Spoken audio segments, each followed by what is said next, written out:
नमस्कार, मैं हूं आपके साथ अभिषेक पुंडीर।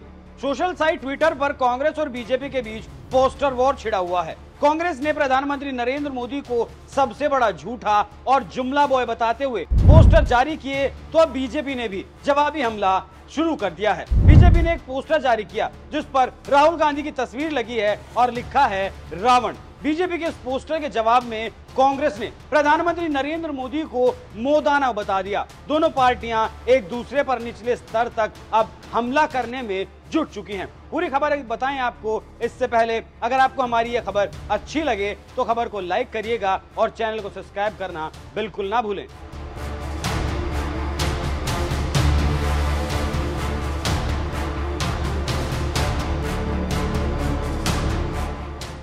राजनीति के जानकार अपने रिसर्च में कहते हैं कि जिस चीज को मोदी पकड़कर सत्ता में आए उसको कांग्रेस से लेकर सभी लोकल पार्टियों ने दरकिनार किया, जिसका नतीजा उनके सामने है। लेकिन जब सोशल मीडिया की ताकत का अंदाजा हो गया और सभी क्षेत्रीय पार्टियां और कांग्रेस अपनी उपस्थिति दर्ज कराने लगी तो बीजेपी के लिए परेशानी खड़ी होने लगी। इसका ताजा उदाहरण अभी हाल ही में बीजेपी कांग्रेस का ट्विटर पर छिड़ा हुआ पोस्टर वार है। जी हाँ, कांग्रेस ने प्रधानमंत्री नरेंद्र मोदी को सबसे बड़ा झूठा और जुमला बॉय कहकर पोस्टर जारी कर दिया, तो बीजेपी ने भी जवाबी हमला बोलकर कहा कि राहुल गांधी रावण हैं। बीजेपी के इस पोस्टर के जवाब में कांग्रेस ने प्रधानमंत्री नरेंद्र मोदी को मोदाना तक बता दिया।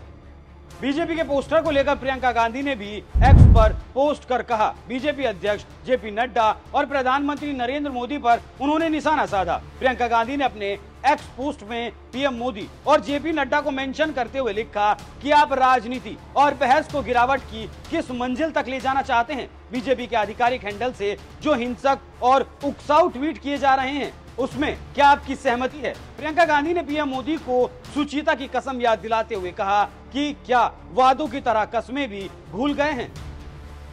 जानकारों का कहना है कि प्रियंका गांधी के एक्स पोस्ट को इस बात का संकेत माना जा रहा है कि आगामी चुनाव में कांग्रेस इसे मुद्दा जरूर बनाएगी, ठीक उसी तरह जिस तरह गुजरात के चुनाव में बीजेपी ने किया था।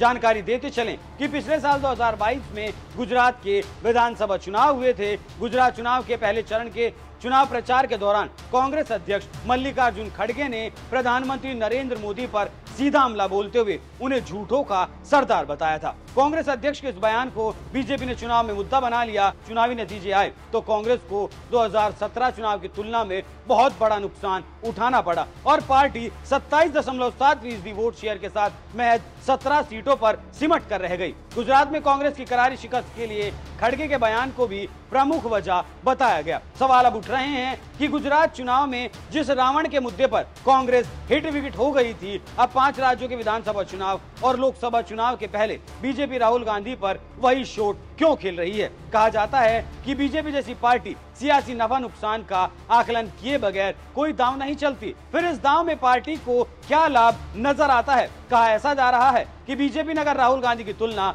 रावण से करने का दांव चला है तो इसके पीछे भी अपने सियासी निहितार्थ हैं। बीजेपी भ्रष्टाचार के मुद्दे पर कांग्रेस को अक्सर घेरती रही है और प्रधानमंत्री नरेंद्र मोदी ने 15 अगस्त को लाल किले की प्राचीर से राष्ट्र को संबोधित करते हुए भ्रष्टाचार की तुलना राक्षस से की थी।